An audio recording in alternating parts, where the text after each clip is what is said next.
person say at a recent forum that our kids aren't at risk, they are at attack. And I totally am in agreement. We have so many children who are simply afraid, who are simply in danger just walking back and forth to school. We need you. We need you to sign up. We need you to give us an email. We need you. You can even give me a simple chat on social media to say, hey, look, I'm available. You don't have to be available every day. Maybe just once a week, maybe just once a month, however way you can. We need you. Our kids need you. They want to get an education. They want to go to school. They just don't feel safe doing so. Some of our kids even have to wear masks and scullies just to hide who they are so that they can get to school safely. And that simply just isn't right. That has to change. But in the meantime, please, let's sign up, let's volunteer, and let's help get our kids to school safely. So, as I promised you, we have Nina Taylor in the back, and she'll be with us right after this important message about our DC government. To get information from the District of Columbia government under the DC Freedom of Information Act or FOIA, you must make a written request called a FOIA request. Your FOIA request should describe the information you want and the format you'd like to receive it in. You should provide as much detail as possible to facilitate the district government's location of the information you are seeking. You should direct your FOIA request to the head of the agency or the agency's FOIA officer. You may find a listing of all DC government FOIA officers on our website, open-dc.gov.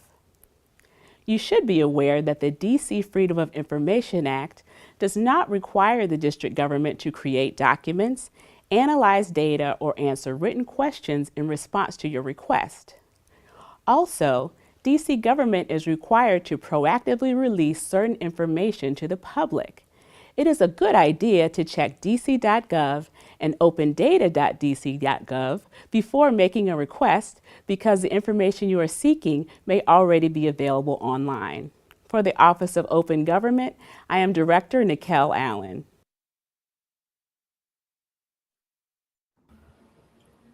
Welcome, welcome. How are you doing, Always Madam Taylor? Pastor Mike, it is wonderful to be here with you. Thanks for having me on. It is. So I have news for you. This is the first time ever, and I just was reminded of this by one of my volunteer members, that we have actually had an independent candidate on our platform. So I'm excited. I just realized, I'm like, wow, we got to get a little bit more diverse here.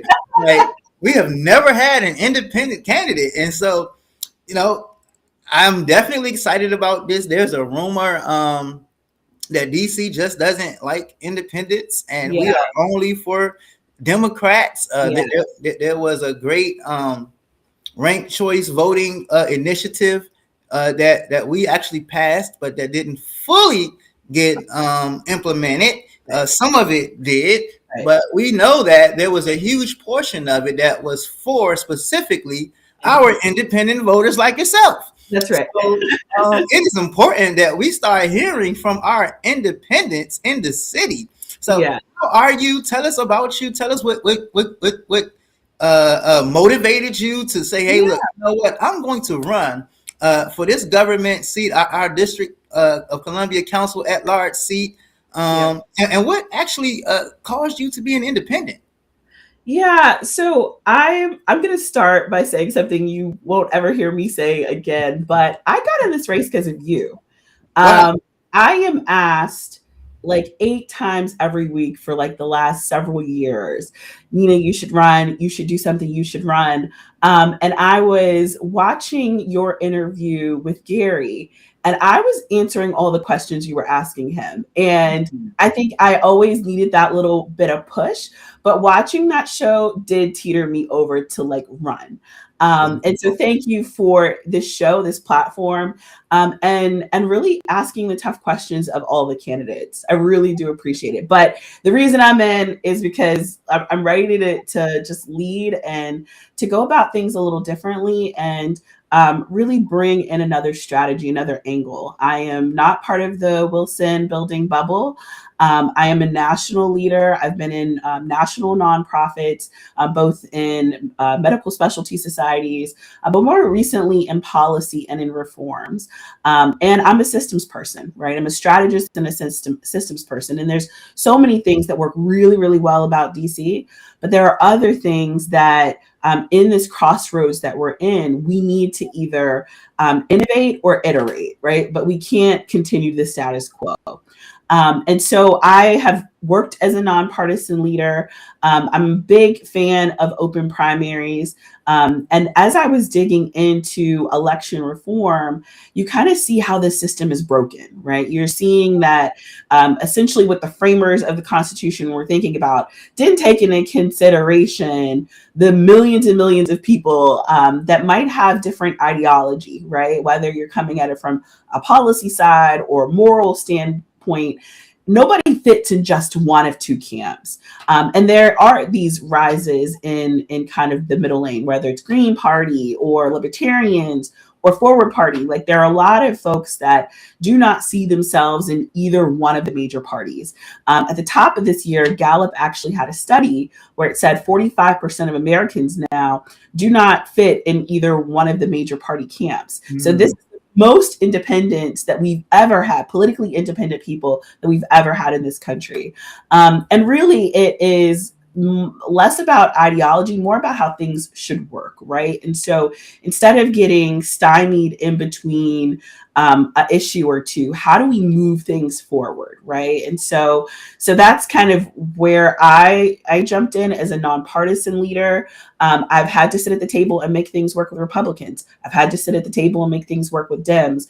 But it's where I come from is I center the voter. I center the Washingtonian and what they need in order to feel like they are thriving, they have a successful path for their children and their families, and that we tackle the affordability crisis beyond just policy and red tape. Like it really needs to be tackled. And I hope to be able to bring that perspective as a systems engineer to the DC Council. Sounds good. So let's just dive right into it. You talked about systems that work. You talk about the needs of our citizens and constituents here in DC. And one of the biggest question marks, I mean, since I was probably in grade school, is probably our water. Like, can we drink it? Can we not drink it? What's going on with this tap water that we have in the city? And so I'm going to play this little clip, and then I want your immediate response right afterwards. Sure.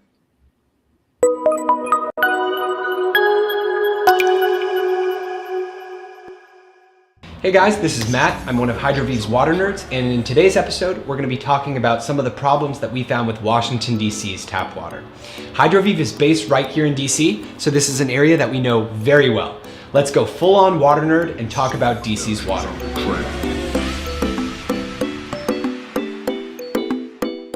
D.C.'s raw tap water is drawn from the Potomac River and then treated. D.C. Water is then responsible for distributing and monitoring the water quality. The 2017 DC Tap Water Report gives us a lot of information. There's a few things that we'd like to talk about today. One of the main problems with DC water is lead. You might remember that DC had a lead crisis in the early 2000s that rivaled Flint, Michigan. Washington, D.C. is an old city with a lot of lead service lines and older homes, so it's not a huge surprise that lead can leach into the water. DC water recently sampled for lead and found that the 90th percentile concentration was 3 parts per billion. 2 samples came back at over 15 parts per billion. If you live in DC, we recommend you check the link in the description and take a look at this map to see if your home has a lead service line, because older homes are most susceptible. You can also contact DC Water for a free lead test kit. We'd also like to talk about chromium-6. The Aaron Brockovich chemical was left out of the report entirely because it is not currently regulated by the EPA, despite being a carcinogen. The data show DC's chromium-6 levels are roughly 4 to 5 times higher than what the state of California's toxicologists have determined to have a negligible impact on cancer risk. Finally, the 2017 report showed several herbicides are present in DC's water. While they weren't found at toxic levels, atrazine, dalapan, and simazine were all detected.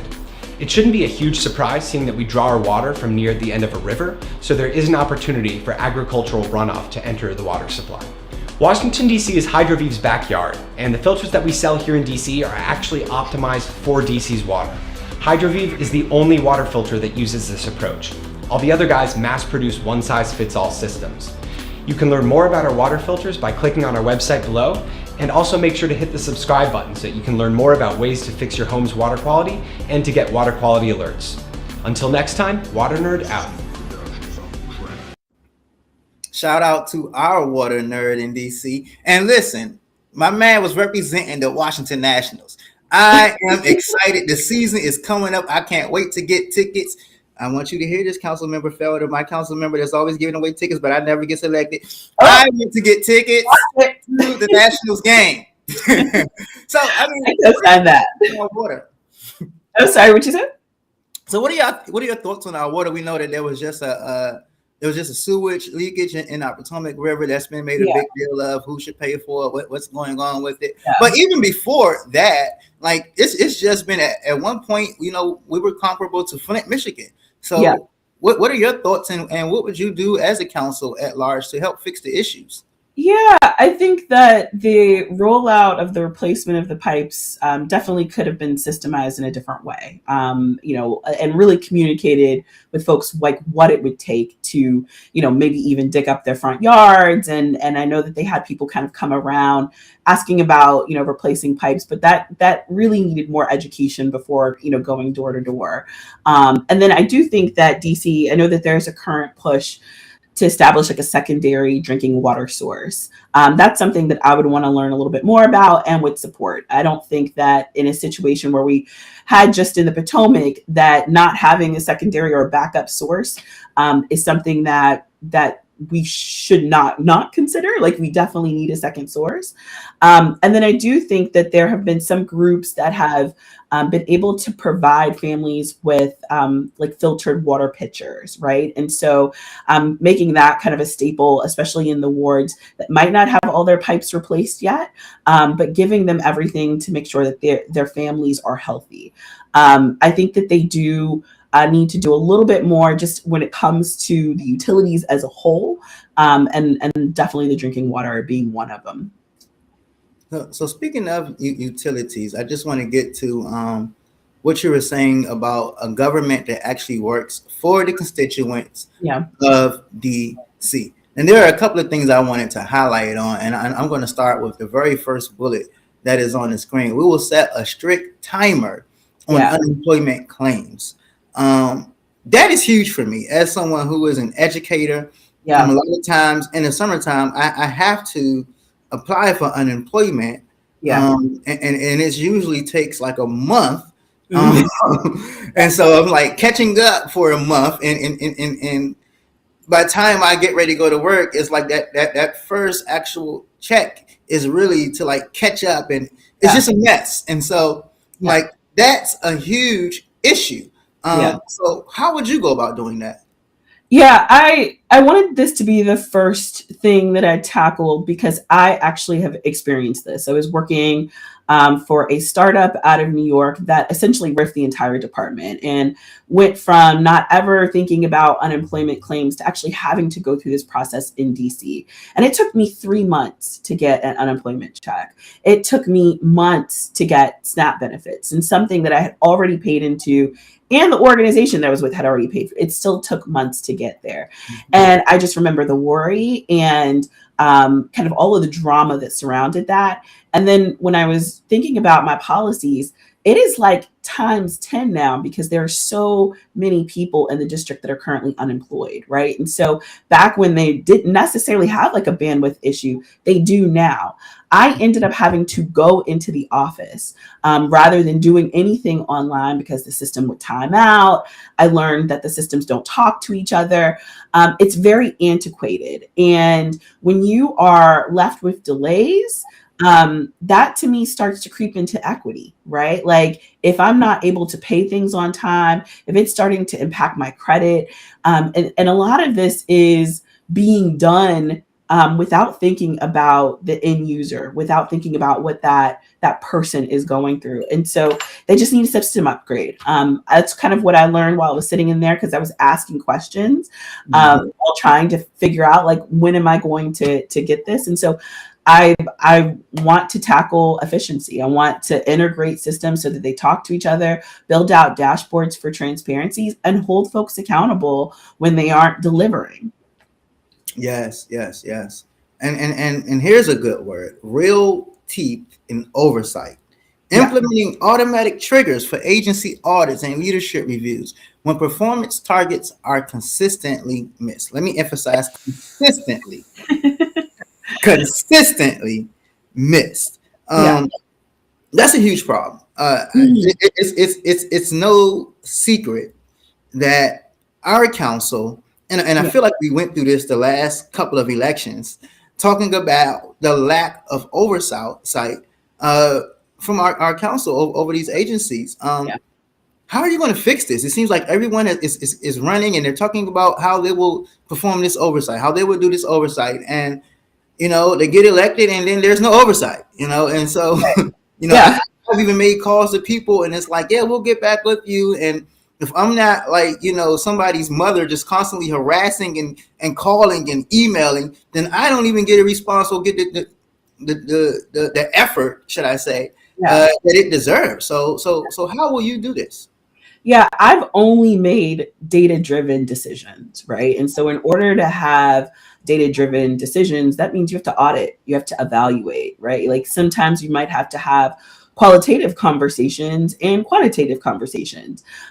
Taking a deeper look at contracts, right? If there's somebody that is getting the same contract year over year, but they don't have any outcomes metrics into like how they're spending the money or the caliber of the buildings that are being built, like all that data feeds into conversations for oversight. And it's not just a once a year type of thing. This is a constant conversation. I think the contracts and the oversight, that's a relationship, right? And if you aren't holding them accountable, how do they know what metrics they should be meeting, right? And so I do think that when I mentioned with teeth, it's finally leveraging the data that we have to say yes or no, this contract should continue, or we need to cast a wider net to find someone that agency that could deliver.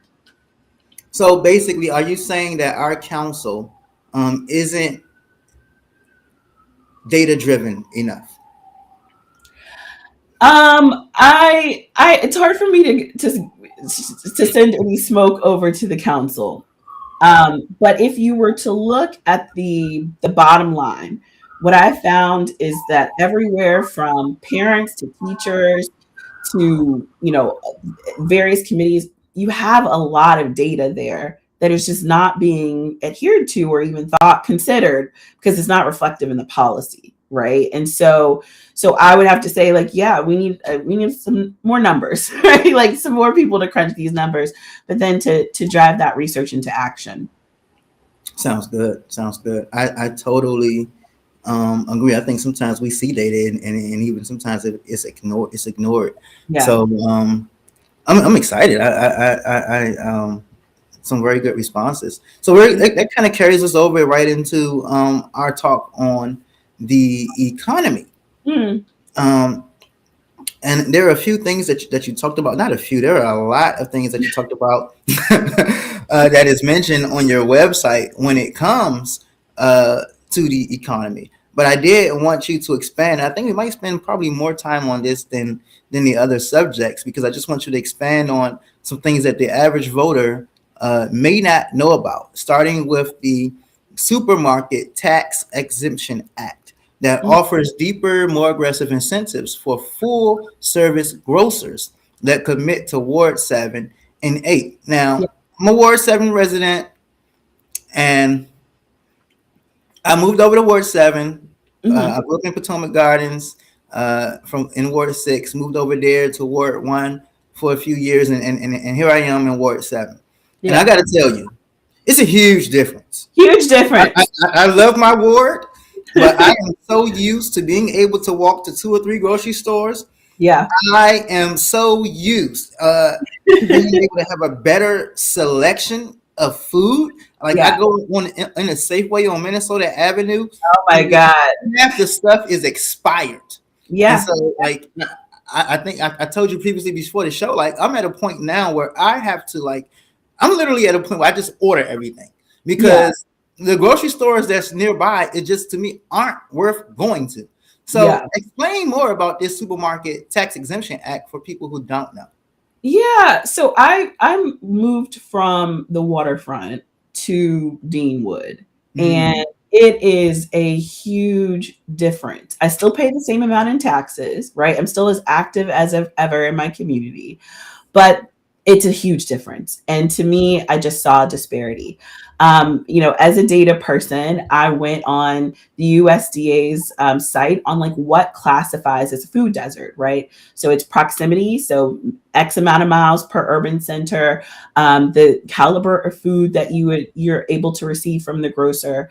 And not only is Ward 7 considered a food desert, we represent a third of the food deserts in Washington, D.C., right? And so there's a bunch of reasons that I have heard, sitting in ANC meetings on why there aren't grocers that are kind of coming in. And one thing they point to is not having enough medium density housing, right? Not having enough people to come through to the grocery store, but that still disenfranchises everyone else that's here. And so my take on this is to make sure that there is tax exemptions that would attract medium to large grocers to come into our community and supply us with great food, right? You have areas in this city where they've got 3 grocery stores on one block. And, here we are, where about 85,000 residents don't have that, right? And so you have to provide tax exemptions and help bring, attract the grocers to the community. Yeah, makes sense.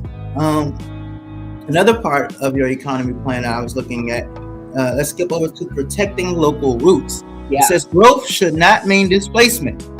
Growth should not mean displacement.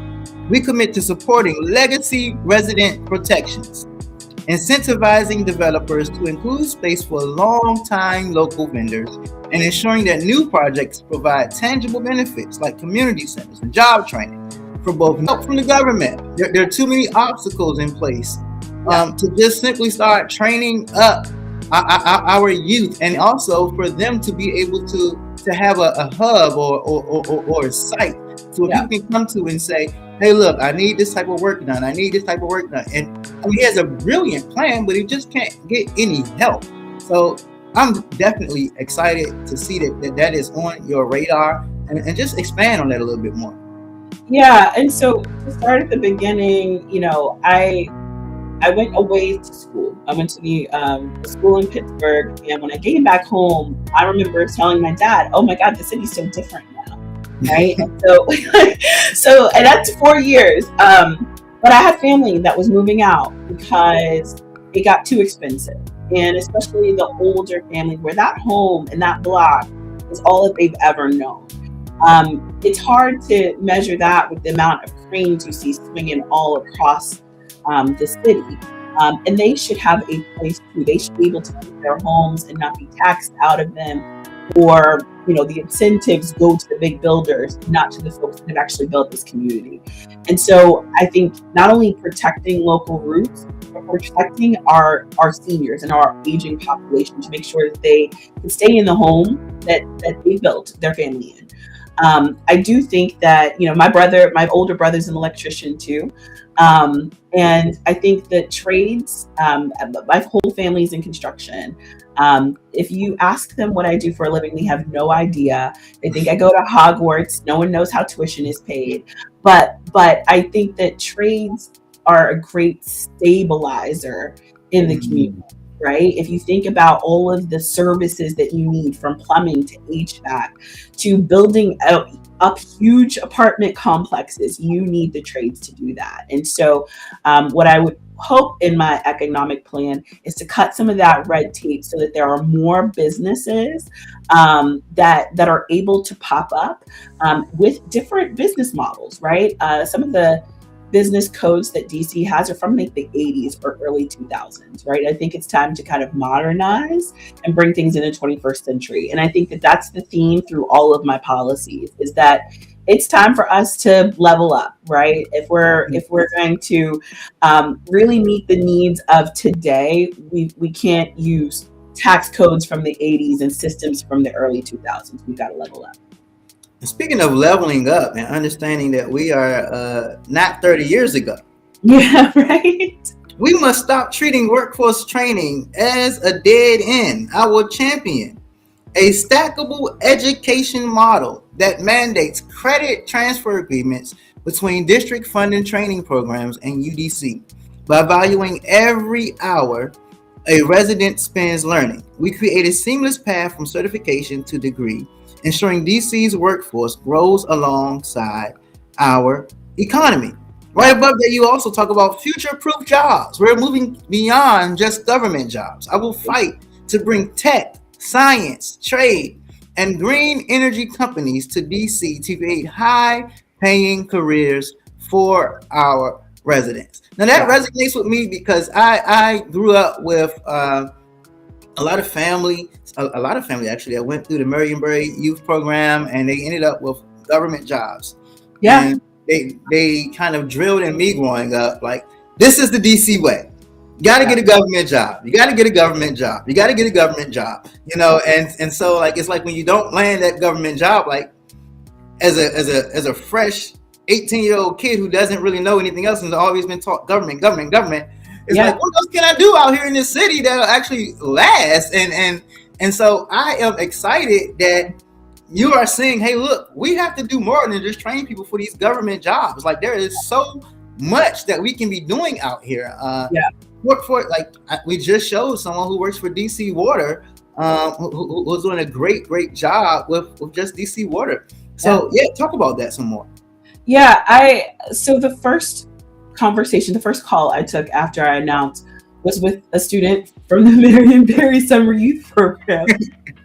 I was glad that was setting the tone for my candidacy. And yes, pay those babies more. But I want to, as we were talking about making sure that they can be paid more, I asked, well, what's the trade-off, right? Like, are you able to get paid more without there being less opportunities for other folks? And so, like, let's talk about what that looks like. I think that we can see just this year that you can have somebody in office in America's Airbnb blowtorch the government. It's not safe, right? Like, and it hadn't been safe, right? Like, you look at the kind of reel about how many almost shutdowns and, furloughs and things of that nature. Like, there's a nature of the government work that has been destabilized. And so we can't wholly rely on that as part of DC's economy. But there are other opportunities. There's a huge tech hub, entrepreneurship sector that's growing in DC. I think that there should be more done to make small businesses, whether you are wanting to open a restaurant or if you want to have a laundromat, something that's a service, you should have avenues to be able to get a building and fit it for the community. I also believe that there are many different ways that people learn. And there's no one method that everyone's going to learn equally. So on-the-job training counts, right? Mentorship should count. And I think, teaching things in a different way. Like, I ran a program in Job Corps where I was teaching language arts using hip hop. The kids understood what metaphors and similes were because of Nas, right? And so, I think coming at things with a different approach will help us just kind of really push DC forward. We're in a place now that if anyone's talking about anything beyond stabilizing DC, they're in a fever dream, right? At where whoever is sitting in these seats after June and November has to focus on stabilizing DC, stabilizing the economy, stabilizing housing, stabilizing education. If they're not talking about that, they're not being serious, right? We're wholly under attack, whether it's Congress playing with our laws and the budget, or if it's just some mismanaging of contracts. We're in a squeeze, and we need to focus on stabilizing.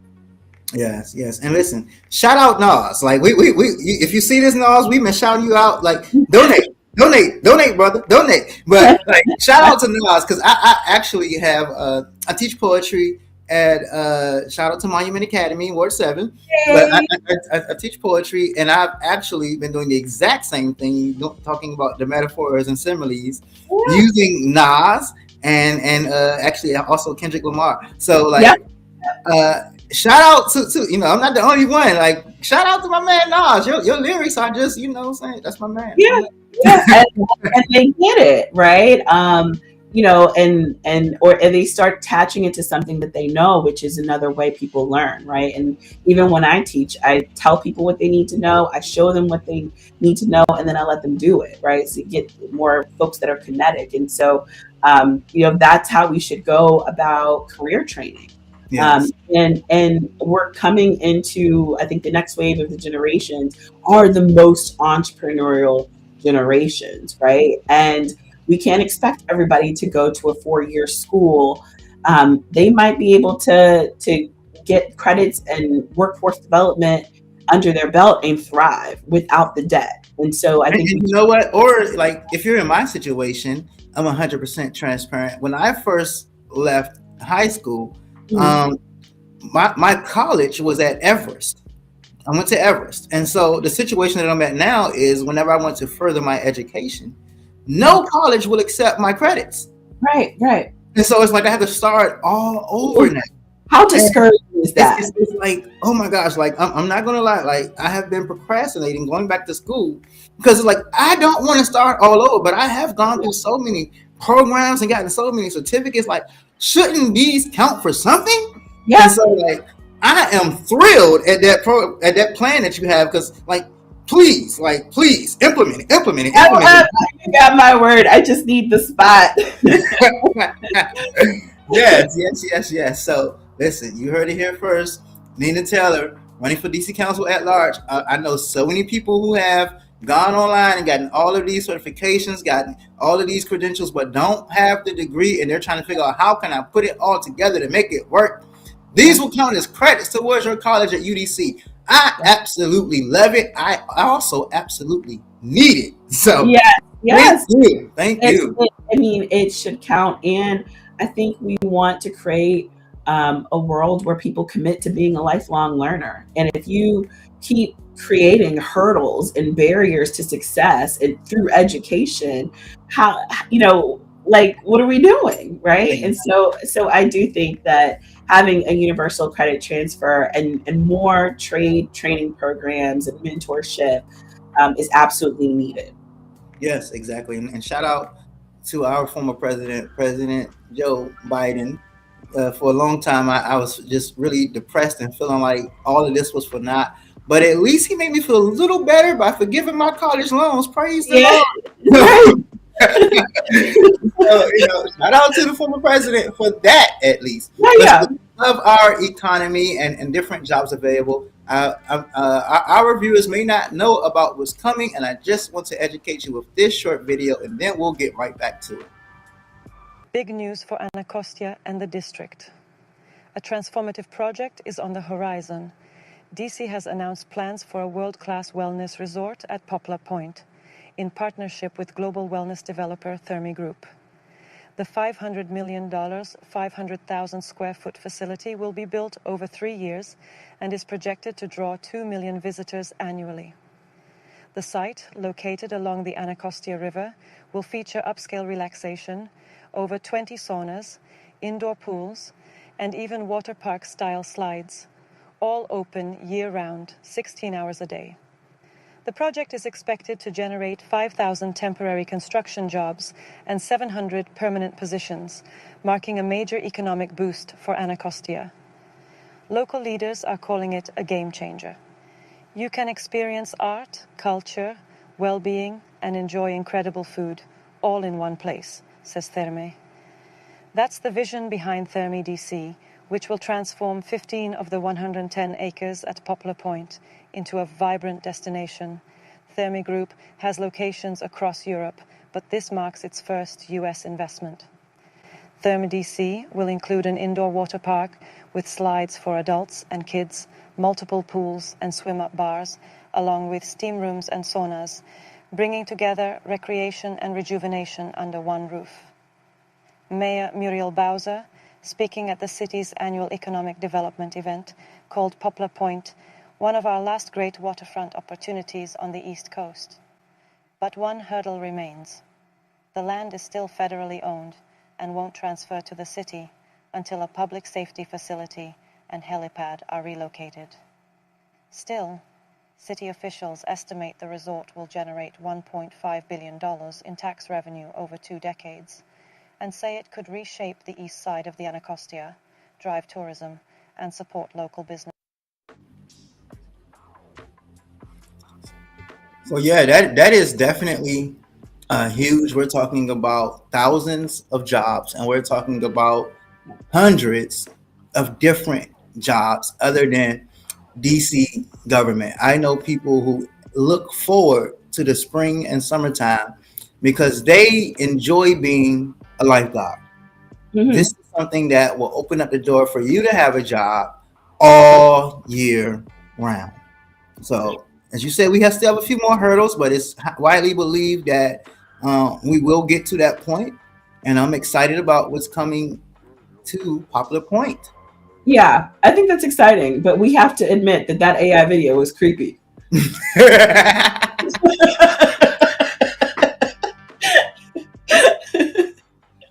was Therme DC. That was Therme DC's creation, not the people's voice. So that was Therme DC's creation.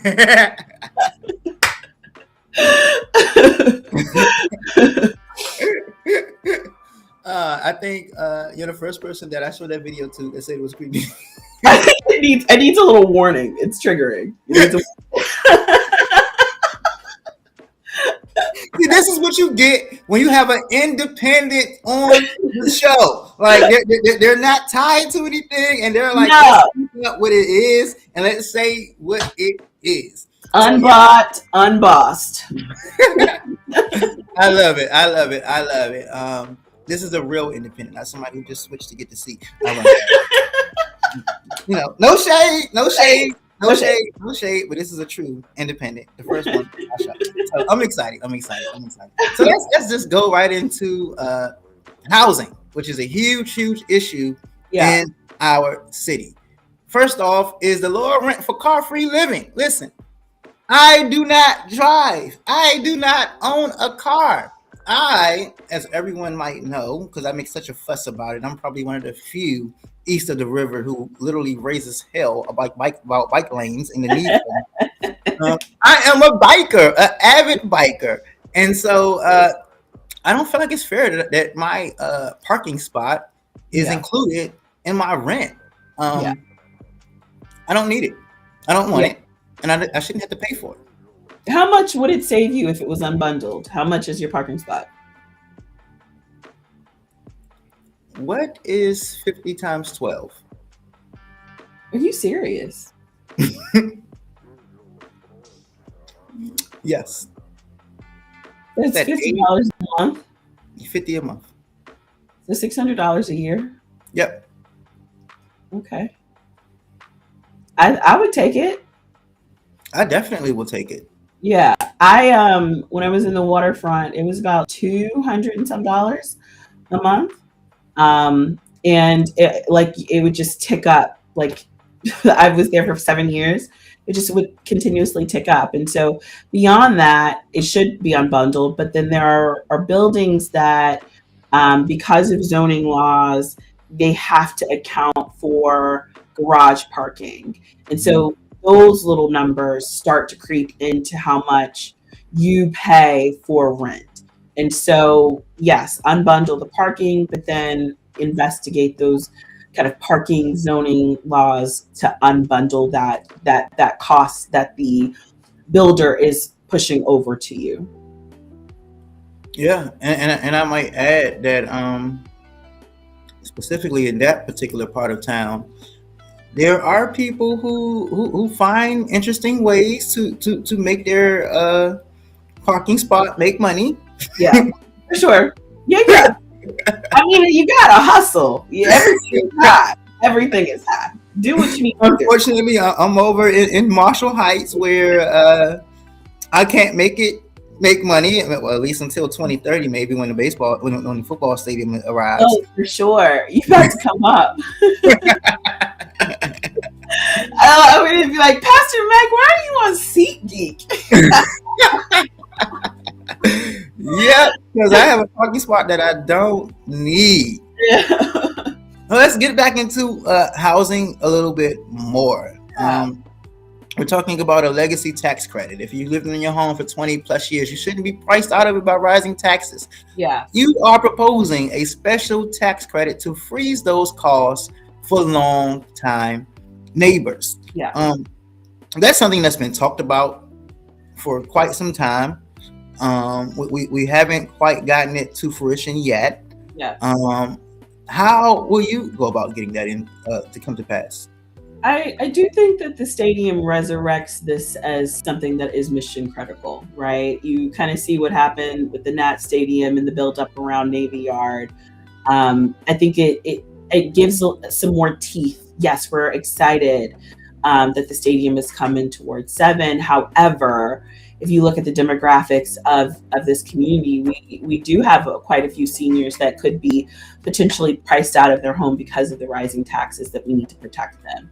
And so I do think that, just sometimes with policy, it takes the right people with the right messaging at the right time. And I do think that we're coming into the right time. Now it's just about getting the right calibration of people. And a huge issue is our unhoused population. For sure. Yeah. I was there. I have to admit, I was there. I can remember actually getting off work, actually getting out of school at Everest at times, and riding the train, honestly, to Reagan Airport, sleeping there overnight, going into the family restroom where I can lock the door, shave a little bit, wash up, change my clothes, and get back on the train and head back to DC for work and everything. Yeah. It's not a pleasurable feeling. No. And some people say, well, why didn't you just go to a shelter? Newsflash, the shelters are worse. Yeah. Let's just be honest. The shelters are worse. At least they were for me. It was unsafe. I had to literally sleep with my book bag under my head. Yeah. Because I'm thinking someone is going to steal something from me. And then you have people there who weren't being properly treated for their mental illnesses. Yeah. Or their drug addictions. Yeah. The facilities were overridden with cockroaches and rats. And it wasn't the best of staff. So what will you do for our unhoused population? Thank you for sharing your story. And I think what I'm hoping is reflective in the policy is acknowledging that, right? Like the experience of the individual. I also, before I decided to run, was working with a number of organizations that worked with the unhoused population. And I asked them, what do the candidates say when they talk to you about it?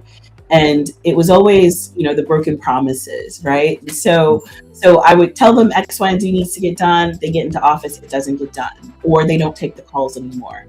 And then when I moved over here to Ward 7, right behind our house, was just a row of encampments, and I witnessed the president criminalize the unhoused, right, and taking their possessions. And so I look at really the unhoused Washingtonians as a failure of policy and not a personal failure.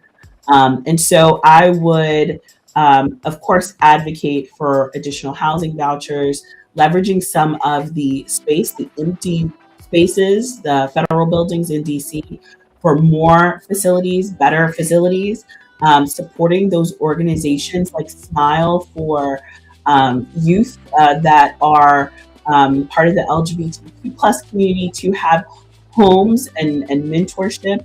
I think that there's a lot of great people that are doing micro work in the community that just needs a better network to work together, right? Being a national leader, I'm able to see other states do complex things really, really well. And everything from the Clean Needles Exchange Program in San Francisco to some of the crisis response units that come out in New York, like there are things that we can implement in DC to make sure that there's a pipeline of support for our unhoused population. The other consideration is that we actually have quite a few veterans that are on the streets. And I think that's deplorable for someone that promised themselves to the country, that the country would promise themselves to them. And we want to make sure that they are absolutely taken care of. So yes, housing vouchers, but access to support, whether that's substance use support or finding a job, right? Sometimes it is just as simple as that, making more money. And just making sure that everyone has a dignified pathway to having a stable home. And I'll just add that my name has been on the list, trying to wait for some type of help in voucher. I mean, obviously, I've had to do what I've had to do, and I haven't arrived yet, but I have a little bit of stability when it comes to housing. Yeah. You know, my name's still on the list 20 years later, and I know people who have literally moved into city and have gotten vouchers, and it's not saying that they should be unhoused instead of me, but it's kind of nerve-wracking when you see what's going on in this city. Yeah. And it's like, it's time to start clearing those backlogs, right? And I think one of my major beefs is that you hear nothing for months, if not years on end. I've sent multiple letters to council members, never gotten a response. And so you just can't come around when it's time to shake hands, kiss babies, and get votes.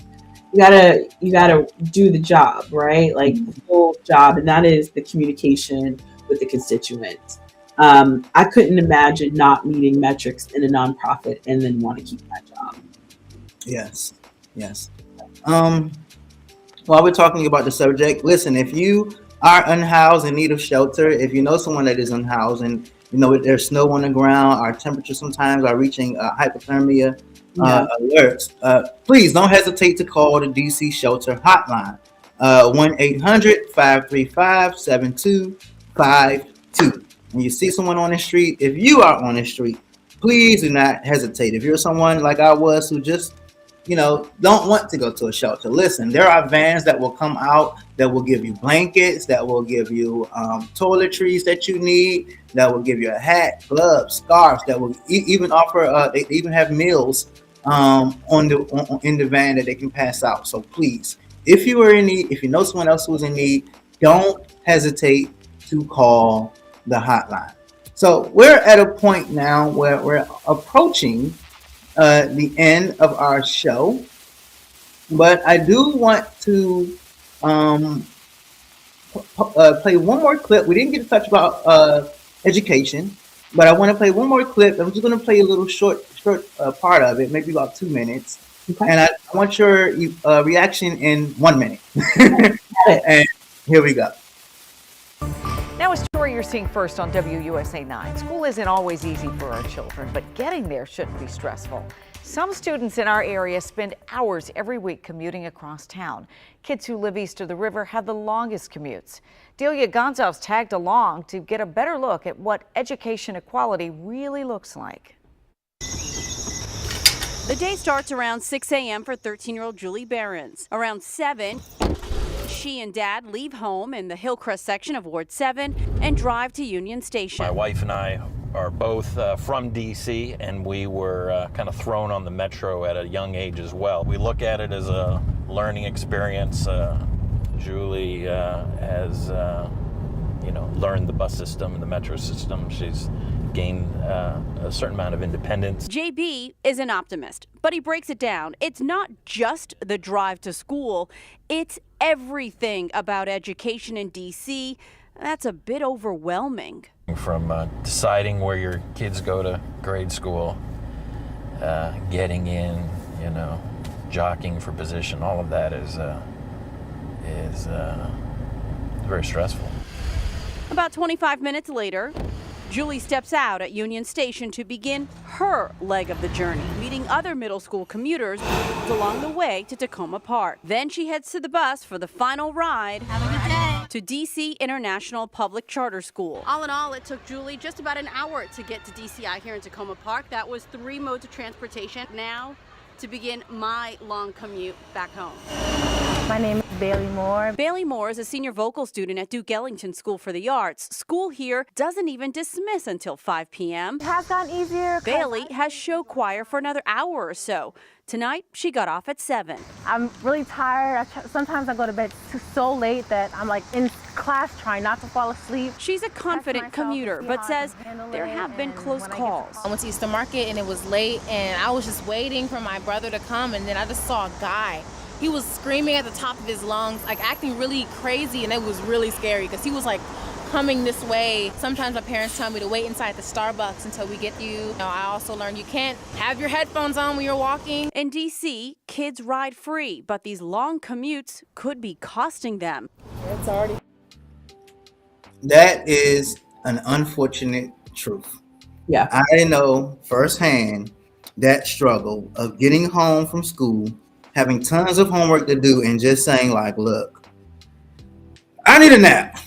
Mm-hmm. And sometimes that nap will last you until 4 or 5 in the morning, sometimes the next morning for school. And you're like, I couldn't get nothing done because of this long commute. And we're trying to get into college. So yes, we do have extracurricular activities. We might be on a band. We might be playing sports. And that just makes it even later. And that's not even to mention what parents have to go through. You're talking about getting home finally at 7 o'clock from school. Then you're talking about eating and trying to take a bath and getting your clothes out, ironing your clothes. Like, it's darn near impossible to expect me as a student to get straight A's under that condition. Yeah. What are your thoughts? I think I can summarize it really quickly. This is just training for kids to learn how inflexible the workforce is. That's it. No one should have to get up at 6 a.m. to then travel hour, 2 hours to get to school or work, and then have to do all that at the end of the day and expect to, then connect with friends and family. It's just, I think it's training. It's kind of classically conditioning kids to just, this is what you are expected to do, rather than allowing them a little flexibility. I took a trip to Italy once, and I was shocked that in the middle of the day, all the kids went home to have lunch with their families. It's a difference in culture and like what they're centering. We center productivity and capitalism and individuality, while other cultures are centering family and education. And so I do think that, this is just training to get them into workforce that is just not flexible. Can potentially change in the future, but no, we definitely need to make some different decisions when it comes to not only safety and security as it gets darker earlier, but giving, I think, students more flexibility on taking care of themselves and hoping for more, right? Hoping for more in their education. Totally agree. So listen, this has been a great conversation. I enjoyed it. I hate to end. I definitely have got to get out and see you in person. For sure. So yeah, on that note, if there's anything that we didn't talk about that you would like to say really quickly, I definitely want to give you the last words of the show. You will be the last voice. Awesome. And then we will end. Wait, before I leave, I do want to shout out Shane. I love my shirt. It says, I am Black History. Yes. Like, I'm wearing my sweater all day. I love it. So yeah, what are your final words? And you will be the last voice. Go right Well, ahead. thank you so much for having me on. I enjoyed our time in the conversation. I encourage folks to check me out at ninataylordc.com if anything that I said resonated with you or if you wanted to learn more. I'm looking to grab volunteers to help me get on the ballot. We're trying to collect 4,200 signatures to make sure that I make it on the June ballot. And if you're able to sign it digitally, I have a digital petition on the website as well, right under the events tab. And follow me on social media, Nina Taylor DC, everywhere you do your social, whether it's X or on Instagram or Facebook. And I hope to continue the conversation. What I stand for is pretty simple. And I hope that it resonates with you and that you would join me on this ride. Thank you, Pastor Mike, and all the viewers. It's been a wonderful time.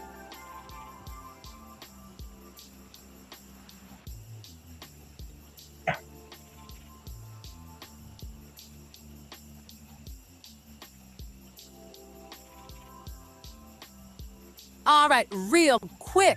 If you've ever yelled at your phone like, man, why nobody ever talks about this? Congratulations. This podcast is for you. Welcome to the People's Voice, DC, where the city finally gets the mic. And nah, this ain't one of those podcasts where everybody sounds smart, but nobody actually saying anything. We talk real life, DC